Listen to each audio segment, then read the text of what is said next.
그 영화, 그 영화로움, 그 찬란함이 들의 꽃과 같다.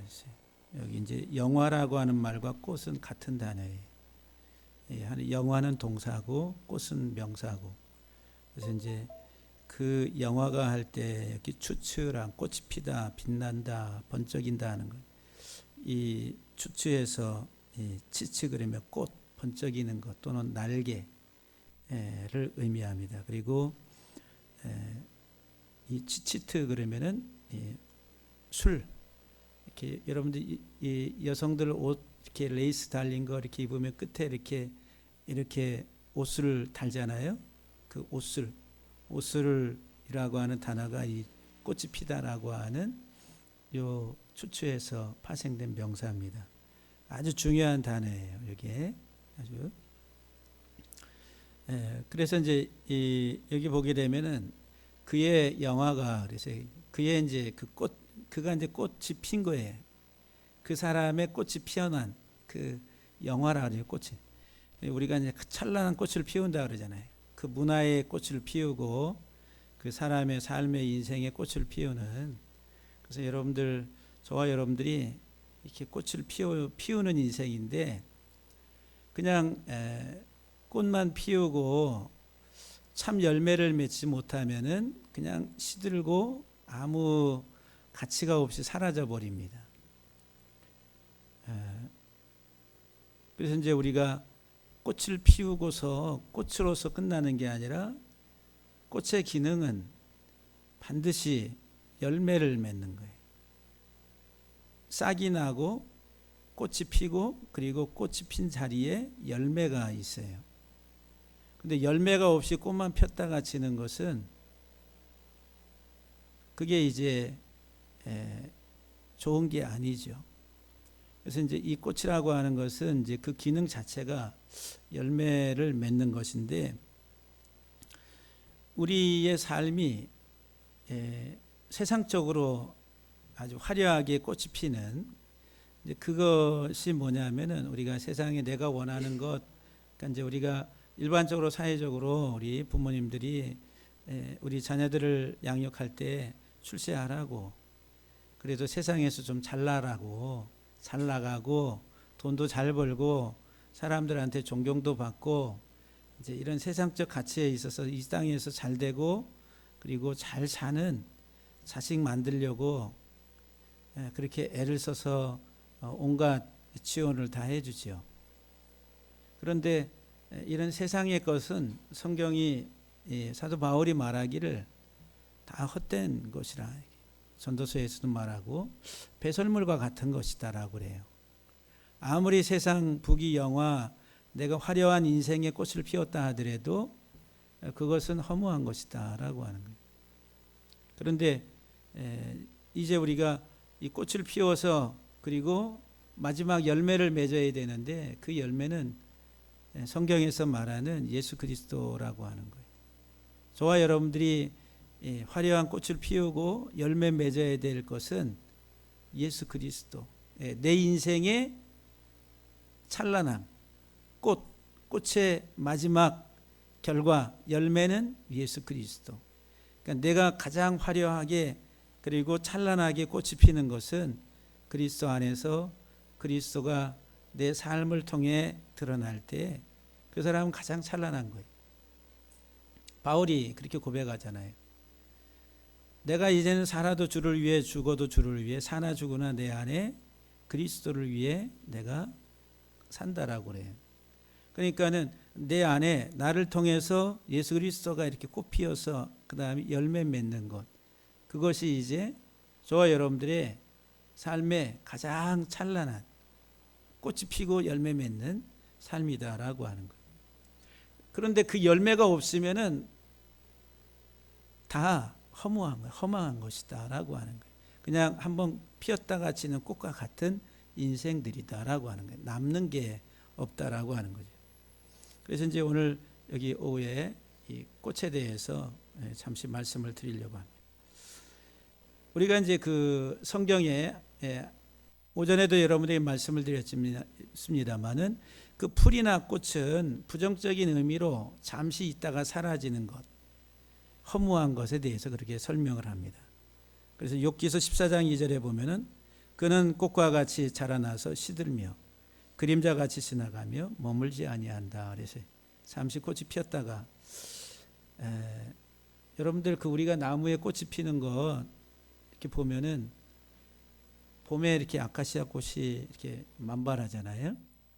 한 달을 못 가요. 최절정은 한 일주일에서 2주 정도. 그 지나면 그 다음에 다시 이렇게 이렇게 이제 뭐라고 그럴까요? 시들어져서 한 달 되면 다 떨어져 버립니다. 예, 무슨 중계합니까? 그리고 벚꽃은 절정이 일주일 정도밖에 안 된다고 그러잖아요. 그러니까 잠깐 봤다가 그냥 사라져 버린. 얼마나 짧아요. 여기에 국화 갖다 놔도요, 관리가 잘 되면 한 달 정도, 4주 정도 가는데 이 관리가 안 되면 2주, 잘 가야 3주, 그 다음에는 말라가지고 꽃이 다 죽습니다. 그러니까는 오래 가지 못하는 거예요.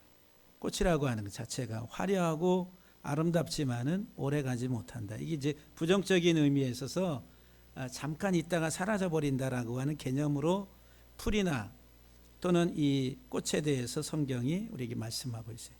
이사야 28장 1절에 에브라임의 술 취한 자들의 교만한 면류관은 화 있을진저 술에 빠진 자의 성 곧 영화로운 관같이 기름진 골짜기 꼭대기에 세운 성이여 쇠잔에 가는 꽃 같다. 그래서 인간의 문명과 또 사람의 그런 성취와 이론 업적들이 아무리 아름답고 멋있다 한다 할지라도 그것은 쇠잔에 가는 꽃과 같다라고 하는 거예요. 오전에 여러분들에게 이 세상 살아가는 우리들이 물의 사역, 이 말씀 지식의 사역을 평생 하면서 사는데 어떤 사람은 쓴물의 사역 속에서 사망에 이르는 결과를 만들어내고 어떤 사람은 단물, 하나님의 생명수의 말씀을 통해서 생명에 이르는 결과물을 만들어낸다는 거예요. 그런데 이제 이 본문을 통해서도 우리가 이제 보면은 이 꽃도 어떤 사람은 화려하게 펴서 졌다가 사라져 버리는 허무한 인생으로 끝나는가 하면은 누군가는 또 꽃이 활짝 펴서 열매를 맺고 정말 영원히 시들지 않는 그런 찬란한 인생의 꽃을 피워서 열매를 맺게 된다라고 하는 거예요. 근데 이제 부정적인 측면에서 이런 이제 잠시 피었다가 사라져버리는 꽃에 대해서 설명을 합니다. 이사야 40장 6절 이하 8절에 보면은 말하는 자의 소리여 이르되 외치라 대답하되 내가 무엇이라 외치리까 하니 이르되 모든 육체는 풀이요 그의 모든 아름다움은 들의 꽃과 같다. 그래.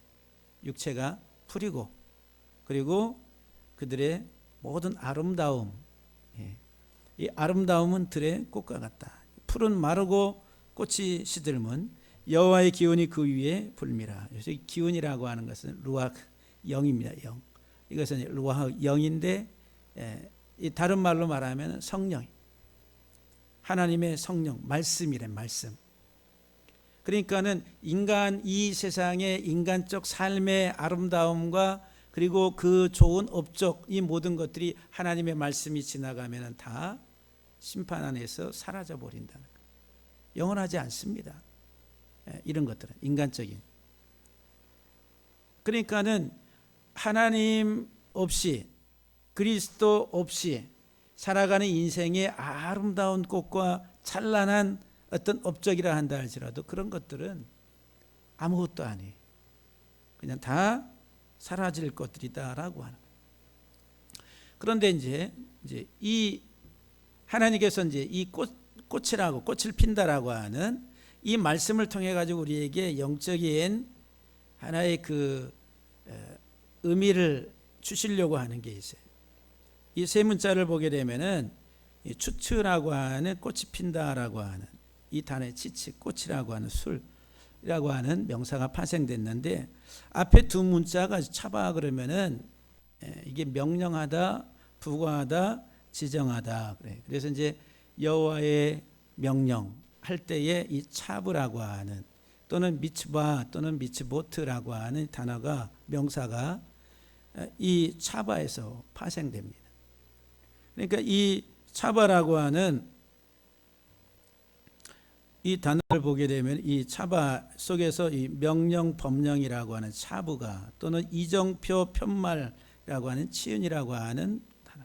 그러니까는 이 차바라고 하는 명령하고 부가한다라고 하는 이 말씀은 이정표와 같은 거예요. 그래서 이제 이 미츠보트 또는 미츠바 그러면 하나님 이제 시편에 이제 많이 나오는 하나님의 명령 또는 하나님의 법 뭐 이렇게 이제 표현됩니다. 번역이 될 때. 근데 하나님께서 우리에게 이런 명령을 법령을 주시는 것은 우리 인생의 이정표라는 거예요. 이정표. 여러분도 우리가 여기에서 부산 가는데 우리가 뭐를 보고 가요? 이정표 보고 가는 거예요. 안산에서 출발해 가지고 지나가다 보면은 우회전 가다 보면 직진 몇 킬로 해서 또 좌회전 또 고속도로 어디에서 이렇게 또 해가지고 올라타가지고 뭐 이렇게 이제 경부선 타가지고 쭉 가고 이런 이정표를 보고 간다. 군데 이렇게 이정표. 그러니까 여기 이 차부라고 하는 하나님의 이 명령이라고 하는 것은 우리 인생의 이정표예요. 이정표. 그러니까는 여기 이제 미츠보트라고 하는 하나님의 계명 또는 하나님의 명령이라고 하는 하나님의 이 말씀은 인생의 이정표입니다. 이정표. 우리가 살아가는 삶의 여정의 이정표예요. 이정표. 그래서 이 차대라고 하는 문자가 이끌어내고 탐색한다는 거죠. 그러니까는 꽃이 피는 것은 뭐예요? 하나님이 우리에게 주신 이정표를 바라보면서 탐색하고 그 하나님의 말씀을 따라가는 거예요. 그래서 이 차대라고 하는 이 단어의 어원이 탐색하다 또는 추적하다, 추적, 사냥한다는 거예요. 사냥. 그러니까는 꽃이 피는 우리의 참 인생은 뭐예요? 하나님의 명령의 말씀을 추적해서 그 말씀이 우리의 인생의 삶을 통해서 드러나게 하는 이게 꽃이 피는 거예요. 할렐루야. 그런데 이 세상 사람들은 어떤 꽃을 피웁니까? 하나님의 명령이 아니라 세상의 가치, 세상의 사상, 이념들을 가지고 살아가는 거예요. 그것은 이 땅 중심이에요. 땅 중심. 이 세상. 여러분들의 신앙이 이 세상 중심입니까? 아니면은 하나님 중심입니까?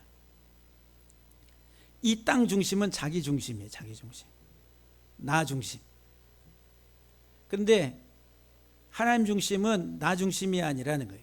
나를 벗어나는 겁니다. 그러니까 이 세상 중심, 이 땅에 발을 딛고 이 세상에서 어떻게 성공하고 이 세상에서 나를 어떻게 드러내고 나 자신을 보여줄 수 있나 라고 하는 가치를 가지고 살아가는 게 이 세상의 사람들이라는 거예요. 그래서 이제 그 이정표를 따라서 갑니다. 그 이제 세상적으로 아무리 좋은 성공과 업적 찬란한 자기 인생의 꽃을 피웠다 하더라도 하나님의 이정표가 없는 삶을 살아간 사람은 그냥 꽃으로서 인생에 잠시 피었다지는 꽃으로서 끝나는 거예요. 그러나 하나님의 이정표를 보고 하나님의 말씀 안에서 그것을 추적하며 그것을 따라가는 그 사람, 그래서 그 말씀을 통해서 열매 맺는 사람은 다른 겁니다. 세상 사람들과는 다르다라고 하는 거예요.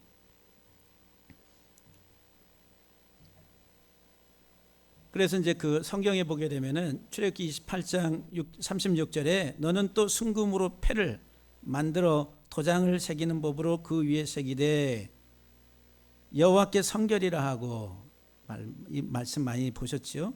레위기 8장 9절에 보면은 그의 머리에 관을 씌우고 그 관 위 전면에 금패를 붙이니 곧 거룩한 관이라. 이건 이제 대제사장이 쓰는 머리에 두르는 관에 거기다가 이 패를, 이 패가 뭐냐, 꽃이라는 꽃 문양, 꽃 문양을 만들어서 도장을 찍으라는 거예요. 여기 이 대제사장이 쓰는 이 머리의 관에다가 꽃 모양을, 이 패라고 그랬는데 왜 패라고 그런지 모르겠어요.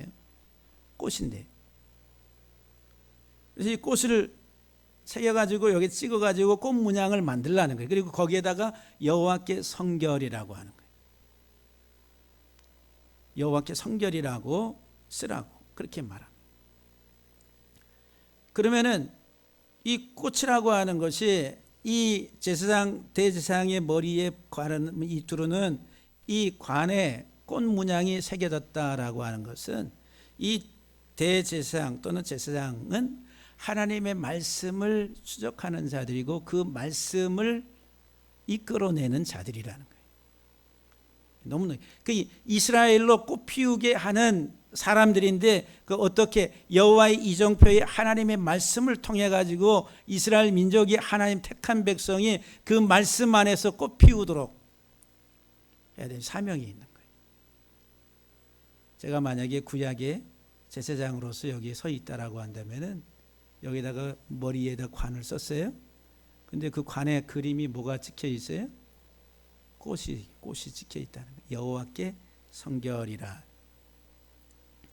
민수기 17장 8절에 보면은 어떤 사건이 있었냐면은 이스라엘의 그 지파들, 다른 많은 지파들의 그 장들이 모세와 아론에 대해서 대적을 합니다. 하나님이 너희와만 말씀하시더냐. 우리도 하나님과 말씀을 나누고 또 우리도 예언을 한다라고 하면서 모세 아론의 권위에 도전을 해요. 그때 이제 하나님이 각 지파의 장들의 지팡이를 가져오게 해서 성전의 성막에 갖다 놓습니다. 그런데 아론의 지팡이에서만 싹이 나서 아론의 권위를 하나님이 세워주시죠. 이튿날 모세가 증거의 장막에 들어가 본즉 레위 집을 위하여 낸 아론의 지팡이의 음이 듣고 순이 나고 꽃이 치치라고 하는 꽃이 피어서 여기 피다라고 하는 말이 추추의 미열이에요. 꽃이 피어서 살구 열매가 열렸더라 하지. 아론의 지팡이에서만 꽃이 피어서 열매가 열렸다라고 말을 해요. 예. 그리고 열왕기상 6장 18절 또 32절에 보면은 성전 안에 입힌 백향목에는 박과 핀 꽃을 아로 새겼고 모두 백향목이라. 돌이 보이지 아니하며 감람나무로 만든 그 두 문짝에 그룹과 종려와 핀 꽃을 아로 새기고 그랬어요. 이 말은 이제 이 솔로몬이 성전을 짓는데 그 성전 안에 나무는 백향목인데 거기에 박과 핀 꽃을 새겼다 그랬어요. 두 문짝과 그룹에 종려와 핀 꽃을 아로 새기고 그랬어요. 그러니까 성막의 나무에 여러 이제 목재들 가운데에 그 기둥이나 뭐 이런 그 가운데 이 꽃을 이렇게 새겨 놓았다라고 하는 꽃을 꽃 문양이 새겨져 있는 거예요. 우리 교회도 좀 꽃 문양을 좀 거기다가 좀 새겨 넣어야 돼. 아이디어가 좀 막 여기 군데군데에다가 기둥 같은 데다가 꽃 문양을 해가지고 꽃을 피워야 되는데. 그러니까 그 암시가 뭐냐면은 하나님의 명령의 말씀을 따라서 꽃 피우는 거예요. 말씀의 열매를 맺으라는 거예요. 그러니까 여러분들 우리가 이 성전에 예배당에 왜 옵니까? 하나님 말씀을 들으려고. 그 말씀을 받아서 그 말씀이 내게 체질이 되도록 잘 되새김질 해가지고 먹어서 그 말씀의 열매를 맺게 하려고 하나님이 이 땅에 이 공동체 교회를 세우신 거예요. 주의 종을 세우시고. 그러니까 여러분들이 이게 주의 전에 이 교회에 오는 이유가 말씀을 듣는 거예요. 하나님의 말씀을 듣기 위해서 오는 것이라는 거예요. 왜? 꽃 피우려고. 옆에 분들한테 한번 조용히 한번 말씀해. 아름다운 꽃을 피웁시다. 그 꽃이 뭐예요? 말씀의 꽃인데 그 말씀은 곧 예수 그리스도라고 하는. 그래서 이제 이 치츠라고 하는 꽃 그리고 다른 하나의 그 명사가 아까 옷술 또는 앞머리 이렇게 막 이렇게 따가지고 뭐 이렇게 그 앞머리 술이라고 그래요. 또는 타래 술 이렇게 실타래 이렇게 그러니까 이렇게 꽈가지고 이렇게 늘어뜨리고 하는 이런지 술을 말하죠. 이 치치트라고 하는 게. 민수기 15장 38절에 보면은 이스라엘 자손에게 명령하여 대대로 그들의 옷단 귀에 술을 만들고 청색끈을 그 귀에 술에 더하라 그랬어요. 이제 이 탈릿이라고 하는 겉옷이 있습니다. 그걸 이제 우리가 이제 쉽게 설명을 하면은 이렇게 이제 판초이 같은 게 있잖아요. 그냥 어떤 손 이렇게 들어가고 나가고 하는 게 없어요. 그냥 직사각형의 쭉 된 천입니다. 그래서 가운데 구멍을 뚫어서 이렇게 머리만 집어넣고 앞으로 뒤로 이렇게 이제 늘어뜨리는 거예요. 그러면 끝단이 네 귀퉁이가 생깁니다. 직사각형 쭉 돼 있으니까 여기 두 개, 이렇게 뒤로 두 개, 앞에 두 개. 그래서 요 네 개의 단에다가 술을 달라고 하는 거예요. 술 그러니까 자꾸 이상한 술이 그 술이 아니라 이 술, 옷술이라네. 옷술. 옷나무의 술이 아니라 의복의 이 술. 예? 자꾸 술 그러니까 민수기 15장 39절 말씀에 이 술은 너희가 보고 여호와의 모든 계명을 기억하여 준행하고 너희를 방종하게 하는 자신의 마음과 눈의 욕심을 따라 음행하지 않게 하기 위함이라. 옷술을 만든 이유가 뭐라고요? 너희가 그 옷술을 보고 이 겉옷에 판초이 같은 겉옷에 양쪽 네 귀퉁이에다가 앞뒤로 옷술을 달았는데 그 옷술을 너희가 보고 그리고 뭐를 기억하라고요? 여호와의 계명을 모든 계명을 기억하라고. 여기 술이 꽃이 핀다라고 하는. 근데 그 꽃이 피기 위해서는 뭐를 이끌어내? 하나님의 말씀을 추적해서 그 말씀이 내 삶의 체질이 될 때에 꽃이 피는 거예요. 그러니까 이 옷술을 달아놓고서 그것을 바라보면서 뭐를 기억하라고? 여호와의 모든 계명을 기억하고 준행하고 너희를 방종하게 하는 자신의 마음과 눈의 욕심을 따라 음행하지 않게 하기 위함이라. 하나님의 말씀 안에서 온전히 살아가는 삶을 살도록 마지막 겉에 입는 겉옷 거기에 끝단에다가 옷술을 매달아 가지고 잠시 동안이라도 너희들이 딴 생각하면 안 된다라고 하는 것을 의복 속에다 하나님이 장치를 해 놓으신 거예요. 하나님 말씀 안에서 떠나지 말라고 한순간이라. 근데 떠나니까 너희가 방종하고 너희의 눈에 너희 자신의 마음과 눈의 욕심을 따라 음행해. 하나님보다 세상 더 사랑. 순간 깜빡하면 우리들은 마음 다 뺏겨버립니다. 여러분들 지금 온 마음으로 여러분 하나님 사랑하십니까? 온 마음 다해 온 힘 다해 목숨 다해 우리가 주 찬양하고 사랑합니다. 그러는데 거짓말이야. 그래서 저는 그런 노래를 하고 싶어요. 거짓말이야, 거짓말이야, 거짓말이야. 다 거짓말이야. 요새 하도 거짓말, 거짓이 하도 나와가지고 누가 불렀는지 모르겠는데 그냥 막 해놓고서 이 순간 나가서는 다 자기 생각, 자기 뜻대로 그냥 다 그렇게 가요. 그러니까 오죽했으면 하나님이 평소에 입는 겉옷 끝단에다가 옷술을 달아가지고 잊지 말라고 그것을 바라보는 순간순간마다 하나님의 모든 계명을 기억해서 그것에 준행하라고. 그래서 이제 말씀의 열매를 맺으라고 하나님이 옷단 끝에다가 옷술을 달게 하셨다라고 하는. 신명기 22장 12절에 보면은 너희는 너희가 입는 겉옷의 네 귀에 술을 이제 술을 게달이라고 하는 이 술과 그 다음에 치치트라고 하는 것은 동의어로 사용됩니다. 같이 이렇게 반복해서 사용됩니다. 그래서 이 술은 옷의 네 귀퉁이에 달았습니다. 히브리인의 표준 복장은 머리 중앙에 구멍이 뚫려 있는 직사각형의 헝겊 조각이었다. 어깨띠로 옷을 허리에 확실히 묶었습니다. 이때 술이 각 모퉁이에 묶였습니다. 이것은 하나님의 백성들에게 하나님의 명령, 계명을 상기시켜주는 장치였다라고 하는 거예요. 그래서 민수기 17장 8절에 보게 되면은 이 꽃과 이 치치라고 하는 꽃과 술, 치치트 기능이 같아요. 기능. 꽃의 기능은 뭐예요?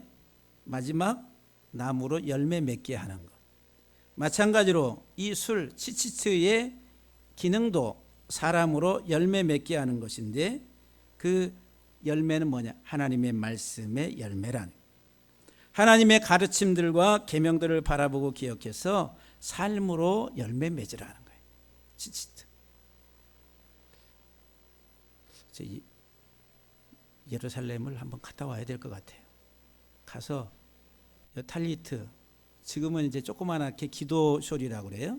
탈리트를 기도할 때 이렇게 어깨에다가 두르는 그 귀퉁이에 이렇게 술을 해가지고 그거를 어깨에 두르고서 이렇게 베레스트 바라 엘로임 아레즈 하면서 이렇게 막 흔들면서 이렇게 기도를 합니다. 그다음 위에 이렇게 빵모자 같은 동그란 거, 그걸 쓰고서 기도를 해요. 예루살렘 한번 가가지고 제가 그 탈리트 그 술이 달려 있는 이것들을 한 50개 사다가 우리 성도들한테 다 나눠줘가지고 예배 드릴 때 어깨에다가 한번 다 두르고 예배를 한번 드리면은 어떨까 하는 생각이 갑자기 뜬금없이 생기는데, 보내주세요. 갔다 올 테니까. 그러니까는 그 시각적인 것이죠. 그 매일매일에 입고 있는 옷에 그 술을 달아서 시각적으로 매일매일 말씀을 망각하지 말라고 하는 거예요. 그래서 그 말씀에 열매를 맺으라고. 마태복음 9장 20절에 보면은 12해 동안 혈루증으로 앓는 여자가 예수의 뒤로 와서 그 겉옷가를 만드는데 그 겉옷가가 뭐냐 하면은 끝단에 있는 술을 말하는 거예요. 만지니, 그래서 이제 예수님에게서 능력이 나가서 그 12년 동안 혈루증을 앓고 있던 여인이 바로 그 자리에서 이렇게 치유가 됩니다. 마태복음 14장 36절에 많은 병자들이 와가지고 다만 예수의 옷자락이라도, 옷자락이 어디냐면 옷술이에요. 옷술. 손을 대게 하시기를 간구하니 손을 대는 자는 다 나음을 얻었다라고 말합니다. 12년 동안 혈루증을 앓고 있는 여인뿐만 아니라 또 다른 가지각색의 병든 자들이 그 예수님의 옷자락에 그 옷술에다가 이렇게 손을 대기를 간청했는데 손을 대는 자는 다 나음을 얻었다 그래.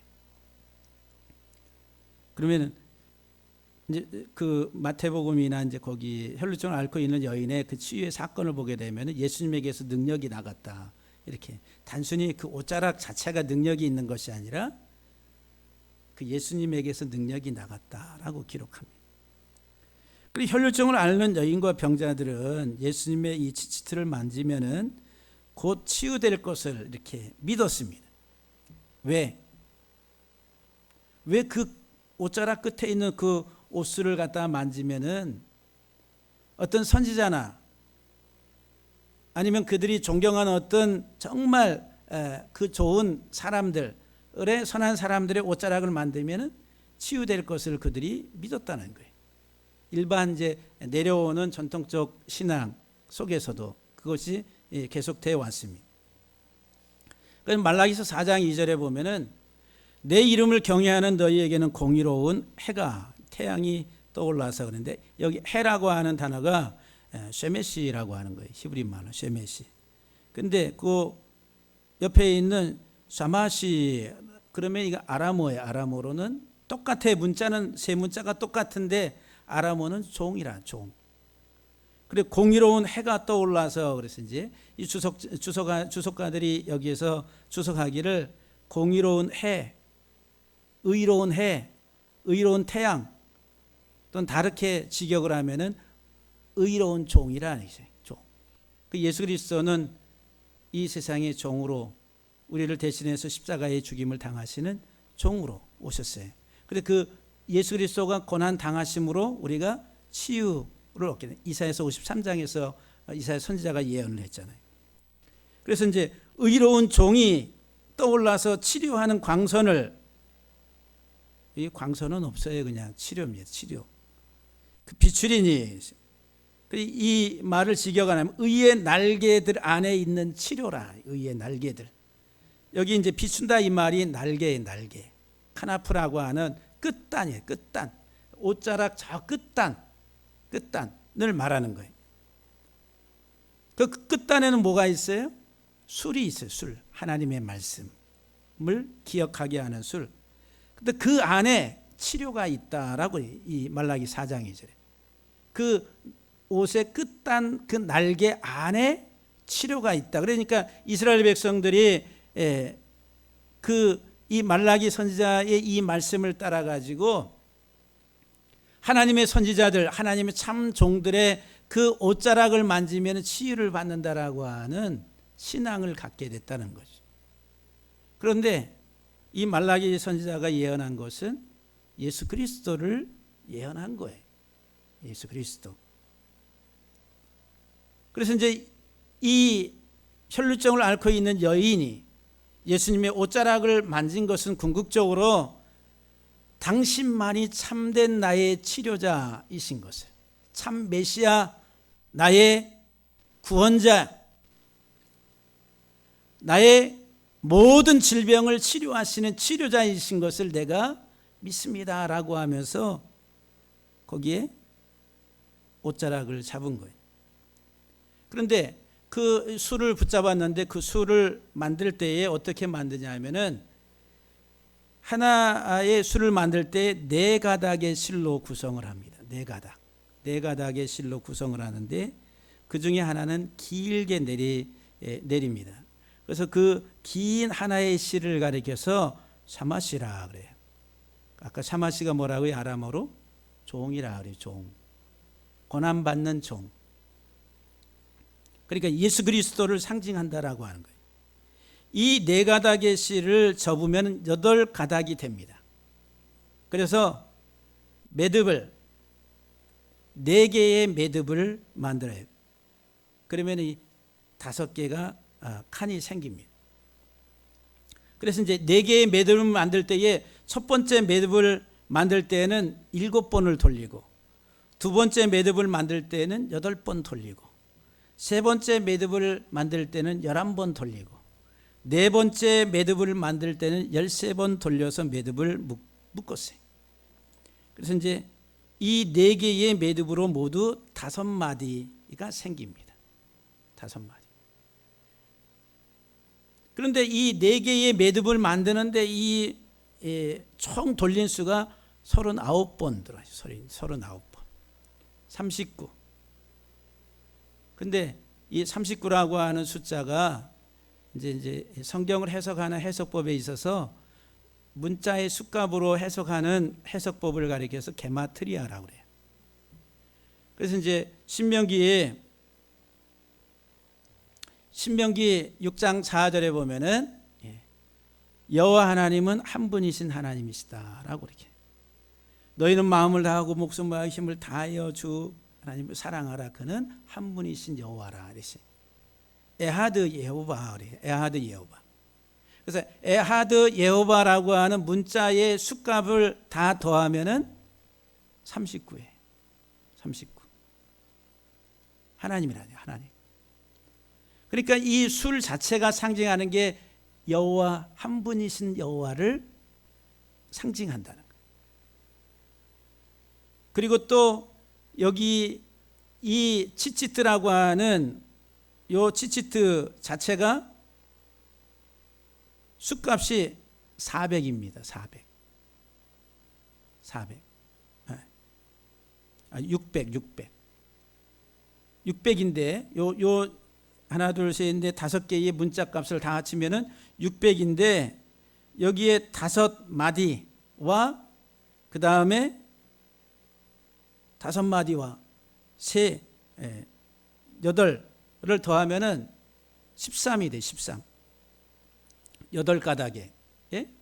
지금 8가닥이라 했잖아요. 4가닥을 접으니까 저기 매듭을 만드는데 8가닥이 들어가는 거예요. 8가닥으로 매듭을 만들었는데 5마디가 생겼어요.